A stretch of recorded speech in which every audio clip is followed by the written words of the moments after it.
Las 1001 noche. Anónimo. Entrega 71. Noche en el texto 116, en nuestra secuencia 304.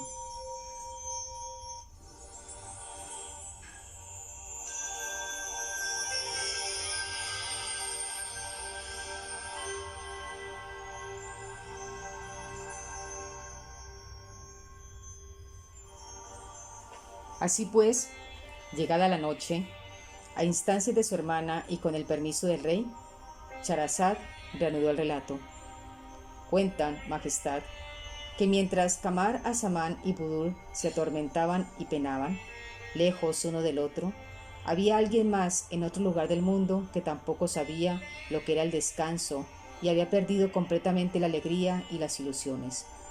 El rey Charamán, que en el palacio de Jalidán se hallaba hundido y desesperado tras la desaparición de su hijo. Retrocedamos algo en el tiempo y os contaré lo que ocurrió en Jalidán a partir de aquel día en que el príncipe y Marzuán salieron de palacio con la excusa de ir de cacería. Los dos jóvenes, naturalmente, no se presentaron a la hora convenida y el rey, Charamán, que había pasado la noche prácticamente en vela, preocupado por su hijo, no estaba dispuesto a esperar con los brazos cruzados. Reunió con urgencia un escuadrón de caballería, se puso al frente y organizó una partida en búsqueda.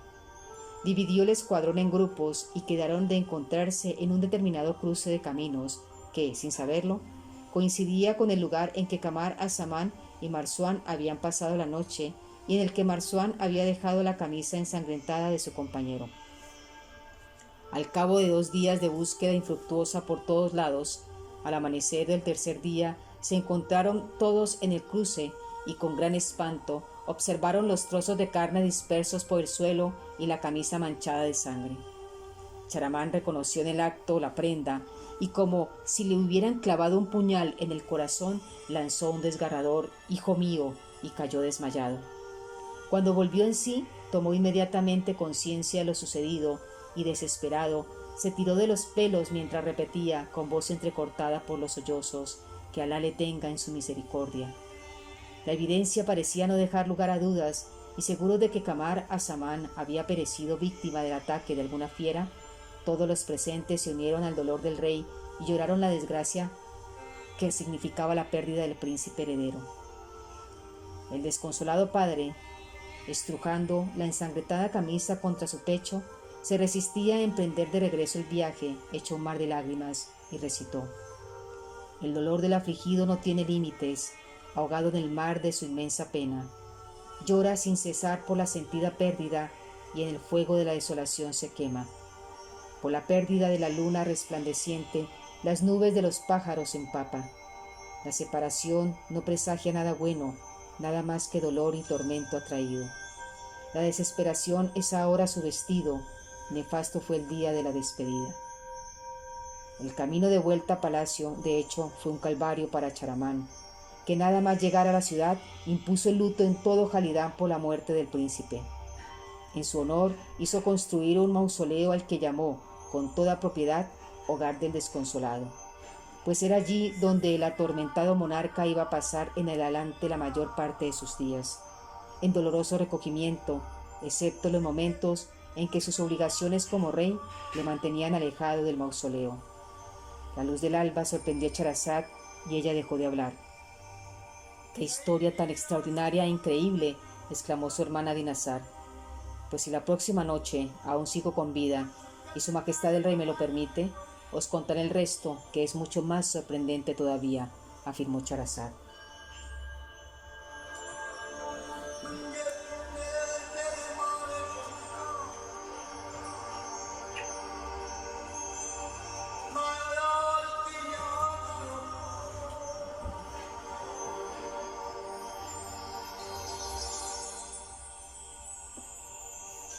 Noche 117 en el texto, 305 en nuestra secuencia. Así pues, llegada la noche, a instancias de su hermana y con el permiso del rey, Charazad reanudó el relato. Cuentan, Majestad, que mientras el rey Charamán no dejaba de llorar en Jalidán la pérdida de su hijo Lejos de allí, en la capital de Banus, también la apesadumbrada Budur lloraba por la ausencia de su amado. ¿Y qué le sucedía entre tanto al malhadado príncipe, el objeto de sus desvelos? Kamar Azaman, obligado a permanecer en tierra de infieles por las adversas circunstancias, continuaba su vida junto al benévolo hortelano, trabajando día tras día y duramente en el huerto, sin dejar de pensar en ningún momento en su querida Budur. Así pasaron los meses, hasta que, cercano el día de fin de año, el hortelano le comunicó que iba a pasar la fiesta con unos conocidos y le prometió que haría averiguaciones en el pueblo sobre la llegada del barco mercante, que, según sus cálculos, estaría al caer.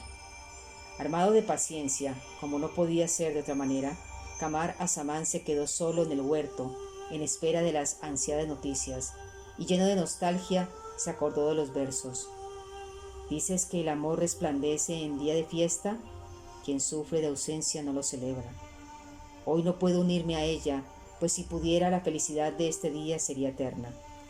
Cabizbajo y pensativo, no dejaba de dar vueltas y más vueltas por el huerto, y entre recuerdos del venturoso pasado y lamentaciones por el desdichado presente, solo le reconfortaba la rememoración de poemas como este. Tu imagen dentro de mí está siempre presente y en mi corazón le he dado lugar preferente. Si tu persona a mi vida no acude de nuevo, viviré toda mi vida con tu espectro. Tan ensimismado estaba en sus pensamientos que sin advertir por dónde andaba, tropezó con una piedra y cayó al suelo, con la mala suerte añadida de que se rasguñó en la mejilla y mientras se secaba la sangre de la herida, mezclada con agua, que otra lágrima le dijo, recitó. Tengo un amor que de pena me mata, su recuerdo me llena de nostalgia. Si os digo que la pena ha desaparecido, es porque ella conmigo se ha reunido. Entonces, atraído por el ruido de unos estridentes graznidos, alzó la vista y vio que dos pájaros se habían enzarzado en una singular pelea encima de la rama de un árbol. Los dos contendientes, en el fragor del combate, se acometían con fiereza y se propinaban unos tremendos picotazos, hasta que uno de ellos se desplomó al suelo y Kamar Azaman comprobó con horror que había muerto. Compadecido por la víctima, Kamar Azaman quiso recogerlo, pero otros dos pájaros que se abatieron sobre el finado se lo impidieron. Uno de los pájaros se colocó a la cabeza del muerto y el otro a sus pies, y ambos iniciaron un triste concierto de arrullos y gorgojeos, como si expresaran así su pena por él, lo que conmovió profundamente a Kamar Azaman, que tenía la sensibilidad a flor de piel. La luz del alba sorprendió a Charazad y ella dejó de hablar. ¡Qué historia tan extraordinaria e increíble!, exclamó su hermana Dinazar. Pues si la próxima noche aún sigo con vida y su majestad el rey me lo permite, os contaré el resto, que es mucho más sorprendente todavía, afirmó Charazad.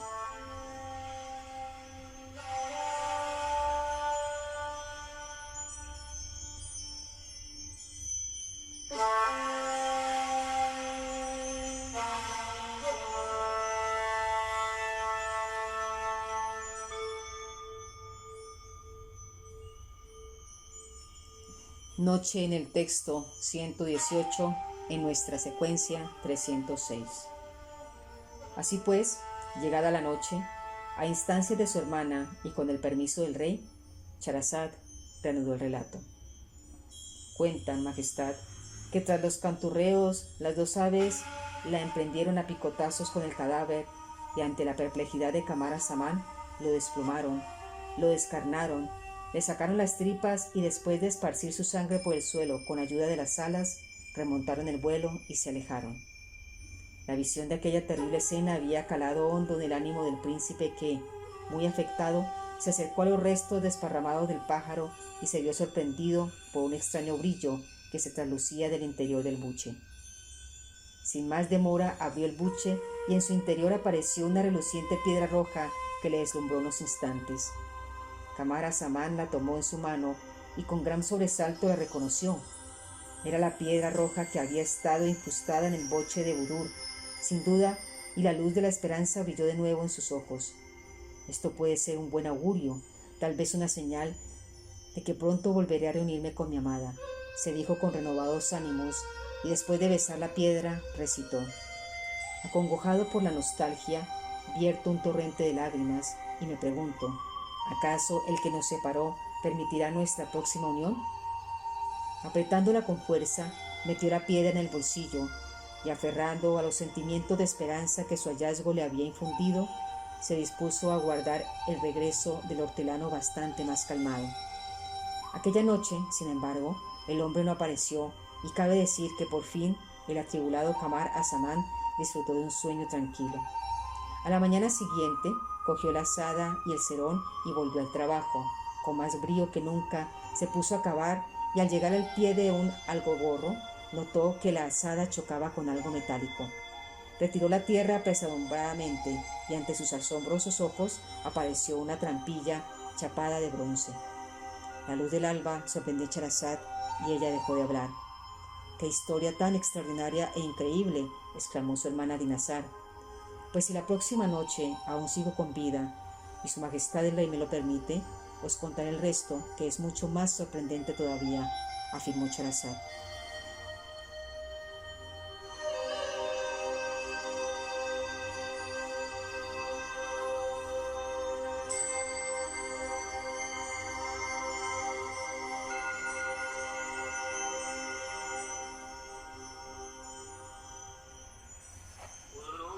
Noche en el texto 119 en nuestra secuencia 307. Así pues, llegada la noche, a instancias de su hermana y con el permiso del rey, Charazad reanudó el relato. Cuentan, majestad, que Kamar Azamán levantó la trampilla y vio los primeros peldaños de una escalera de piedra que, aparentemente, debía conducir a alguna parte bajo tierra. Sin dudar un momento, descendió por ella y al pie de la escalera, de la que contó 10 escalones, se encontró con una amplia cámara subterránea, de forma redonda como el interior de una cúpula y en la que había amontonados una serie de cofres de bronce. Al abrir uno de ellos y ver su contenido, se quedó pasmado. El cofre estaba repleto de oro en polvo, puro y finísimo. Gracias a Alá, parece que mi suerte va a cambiar y esto no es más que el principio, pensó, y recordó las certeras palabras del poeta. Cuando se multiplican las desgracias y amenazan confundir el corazón, cuando las tribulaciones llegan al límite, aparece entonces la solución. 20 cofres había en total, y después de comprobar que todos estaban llenos de oro, Kamar Azamán volvió a la superficie, colocó la trampilla en su sitio y le echó tierra encima. Alrededor del mediodía volvió el hortelano, que con expresión risueña le dijo: «Te traigo buenas noticias. Ha llegado el barco. Me han dicho que dentro de 3 días zarpará hacia Banus, y desde allí podrás regresar a tu país. De Banus a Jalidán por tierra hay 6 meses de camino, según me han informado. Por mi parte, ya he avisado a la res de que piensas unirte a los pasajeros y pasarán a buscarte en el momento oportuno. ¿Qué te parece?» «Excelente», exclamó Kamar Azamán, y sin reprimir su alegría recitó: «No os alejéis de quien no soporta la distancia, no le castiguéis con la separación. Si el penar de la ausencia en el tiempo perdura, solo él cargará con el atroz dolor». Emocionado, Kamar Azamán besó la mano del viejo hortelano y le dijo: «Yo también tengo una buena noticia. Escucha con atención porque es algo extraordinario». Sin ningún reparo, le informó del hallazgo del subterráneo y los 20 cofres repletos de oro que encerraba. El hortelano no daba crédito a sus palabras, pues no eran para menos. «Ven y te lo mostraré», dijo Kamar Azamán al observar sus gestos de incredulidad. «Te creo, hijo, te creo», recalcó el hortelano. «Pero quiero que quede claro que el oro es tuyo, puesto que lo has encontrado. Válgame Alá, llevo 80 años como arrendatario de este huerto, prácticamente desde que nací, ya que lo heredé de mi padre y nunca había topado con la trampilla. Esto quiere decir que el oro no me estaba destinado. ¿Qué le vamos a hacer?» «Ni hablar, lo dividiremos en partes iguales», replicó Kamar Azamán, demostrando así su agradecimiento por la ayuda que el buen hombre le había dispensado. «Ven, vamos a verlo». Descendieron al subterráneo y mientras Kamar Azamán separaba los 10 cofres que le correspondían, el hortelano le dijo con muy buen criterio: No puedes llevarte todos estos cofres al barco, tal cual. Seguro que despertarán la codicia ajena y sería peligroso para ti. ¿Sabes lo que haremos? Sacaremos el oro de los cofres y lo pondremos en sacos, y en cada saco, por encima del oro, colocaremos unas almozadas de aceitunas del huerto para disimular. Las aceitunas de por aquí, sobre todo las conocidas como verderonas, son muy apreciadas en el extranjero y nadie se extrañará de que lleves un cargamento para vender. El consejo del anciano era, sin duda, acertado, y Kamar Azaman se puso manos a la obra. Llenó varios sacos, cada uno con 2/3 de oro y uno de aceitunas que él mismo recogió en el huerto, y hecho esto, llevado por un extraño presentimiento, colocó en uno de los sacos la piedra roja del broche de Budur mezclada con el oro. La luz del alba sorprendió a Charazad y ella dejó de hablar. ¡Qué historia tan extraordinaria e increíble!, exclamó su hermana Dinazar. Pues si la próxima noche aún sigo con vida y su majestad el rey me lo permite, os contaré el resto, que es mucho más sorprendente todavía, afirmó Charazad.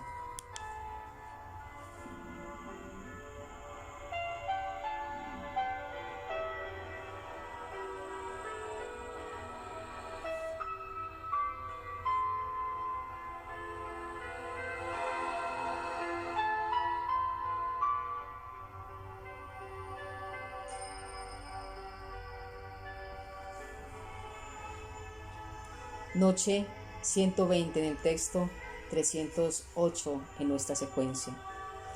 Así pues, llegada la noche, a instancias de su hermana y con el permiso del rey, Charazad reanudó el relato. Cuentan, majestad, que Kamar Azaman dejó los sacos preparados en el huerto, apoyados en la empalizada, y se sentó a conversar con el hortelano. Por su cabeza, sin embargo, se cruzaban toda suerte de pensamientos en relación al paradero de su amada Budur. ¿Habría llegado a Jalidán? ¿Habría vuelto a Kashgar? No cesaba de preguntarse. En cuanto llegue a Bunus, me pondré enseguida en marcha para Jalidán. Ojalá Budur esté allí, o si no, prefiero no pensarlo. Ya veremos. Se decía una y otra vez, y en los momentos en que se quedaba taciturno y ensimismado, recordaba composiciones poéticas como esta. Encendió la llama del amor y partió. Se alejó de mí quien la prendió. De mí se alejaron sus pertenencias, abandonado y solo me dejó. Mucho tiempo ha durado mi firmeza, el recio tesón y la paciencia. Cuando se fue, se llevó mi alegría, imposible recuperarla sin ella. La cruel distancia mojó mis párpados con un torrente de lágrimas. La añoranza crece con la espera, mas también la ternura aumenta. Aparece siempre en mis pensamientos y el amor por ella se acrecienta. Ay, amor, tu sola mención es mi lema, mi único motivo de supervivencia. Comprended al afligido enamorado y no digáis que fue un tropiezo. Hasta el límite de mis fuerzas la amo y sin ella solo conozco el espanto. En medio de una de sus conversaciones, Kamar Azaman contó también al viejo hortelano la estremecedora escena de la lucha de los pájaros que tanto le había afectado y de qué increíble forma había encontrado en el buche del pájaro muerto la piedra roja. Así, en entretenidas pláticas, pasaba mejor el tiempo en espera, pero por desgracia y de repente el hortelano se sintió mal y como quiera que a su edad cualquier achaque podía complicarse de la peor manera, en cuestión de horas se agravó tanto su estado de salud que Kamar Azaman empezó a temer seriamente por su vida. El joven, preocupado de veras, le prodigó afecto y cuidados a su benefactor.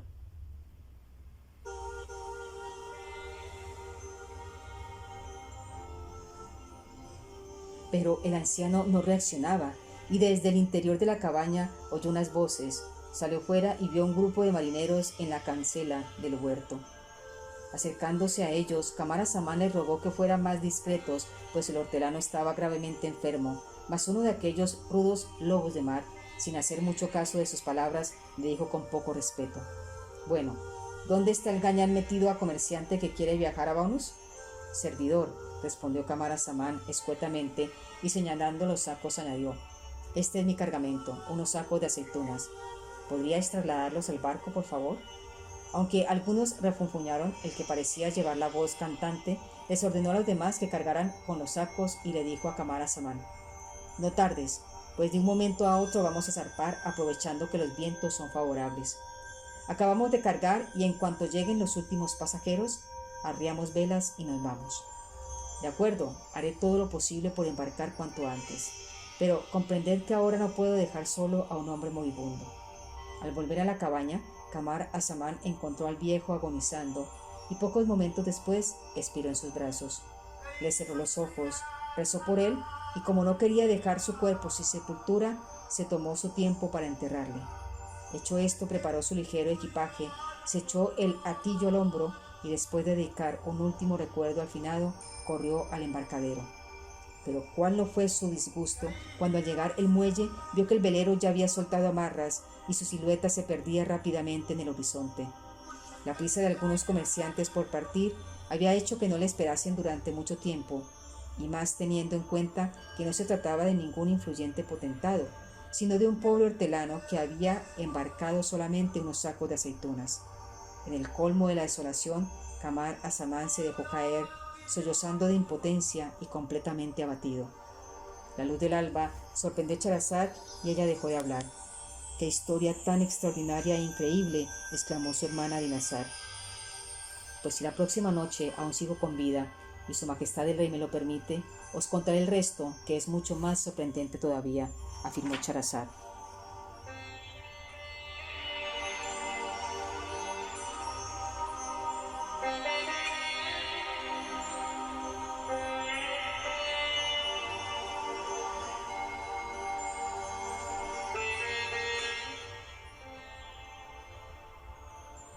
Así pues, llegada la noche, a instancias de su hermana y con el permiso del rey, Charazad reanudó la noche 121 de nuestra secuencia 309, su relato.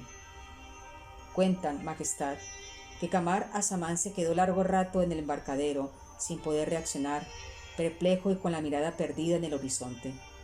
Finalmente, haciendo un esfuerzo, se levantó y con paso lento volvió al huerto. ¿A dónde iba a ir si no?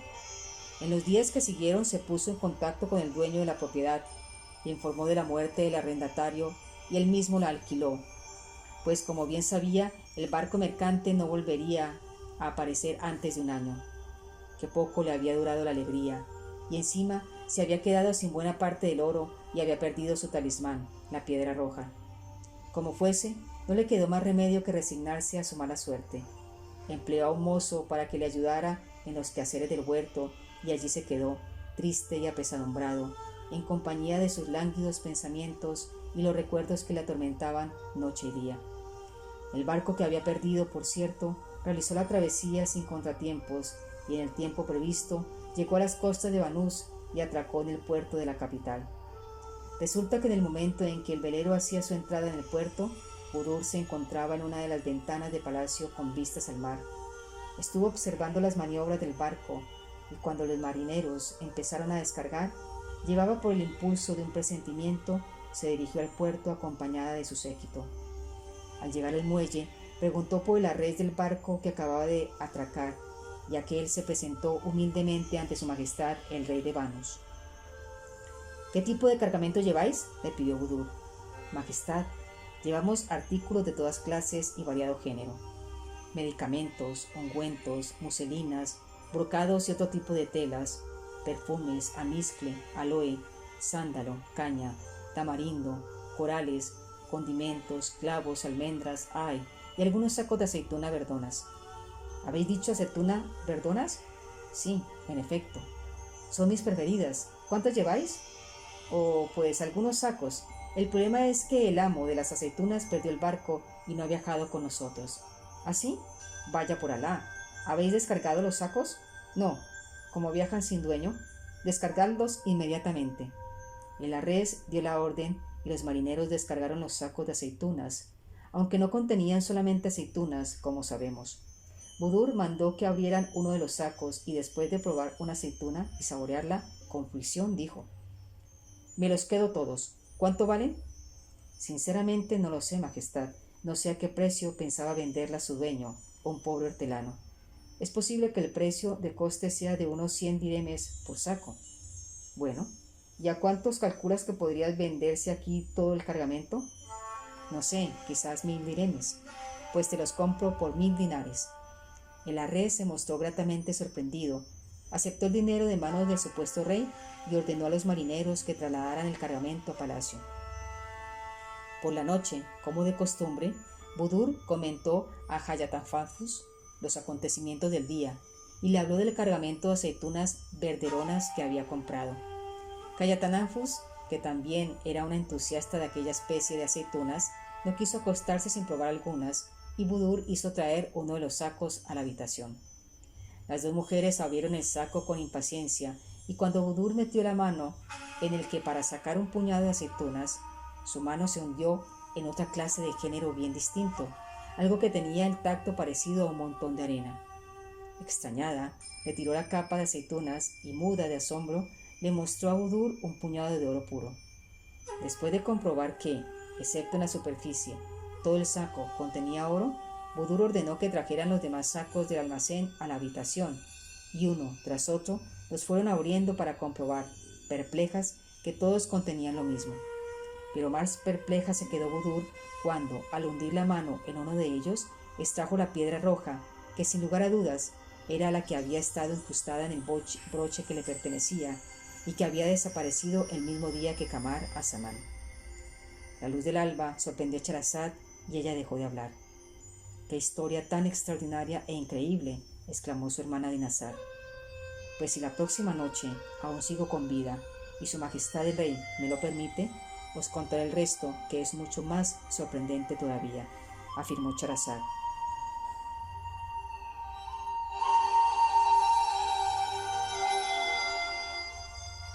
Y se acerca la noche, 122 en el texto, 310 en nuestra secuencia.